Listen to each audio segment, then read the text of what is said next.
చర్మం కాంతివంతంగా మారి అందంగా ఉండాలంటే ఏం చేయాలి?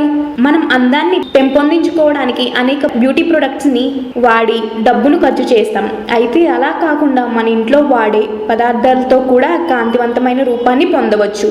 అవేంటో తెలుసుకోవాలంటే ఈ వీడియోని చూడండి. పెరుగు మరియు తేనె క్రీమ్. పెరుగు వలె తేనె కూడా చర్మానికి చాలా మంచిది.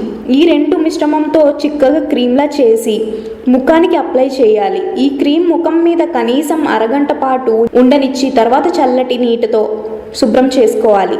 ఓట్ మీల్ మరియు పెరుగు. ఒక కప్పు పెరుగులో 3 చెంచాల ఓట్ మీల్ పౌడర్ వేసి బాగా మిక్స్ చేయాలి. ఆ రెండు పదార్థాలను బాగా మిక్స్ చేసి ముఖానికి పట్టించాలి. ఎండిన తర్వాత బాగా మసాజ్ చేసి తర్వాత చల్లటి నీటితో ముఖం శుభ్రం చేసుకోవాలి. యాపిల్ మరియు పెరుగు క్రీమ్. యాపిల్ను చిన్న చిన్న ముక్కలుగా కట్ చేసి మిక్సీలో వేసి మెత్తగా పేస్ట్ చేయాలి. దీన్ని ఒక కప్పు పెరుగులో మిక్స్ చేసి చిక్కగా పేస్ట్లా అయ్యే వరకు గిలకొట్టాలి. అంతే, natural home made Apple cream ready. ఈ క్రీమ్ను ముఖానికి పట్టించి అరగంట తర్వాత శుభ్రం చేసుకుంటే ముఖానికి రేడియంట్ గ్లో అందిస్తుంది.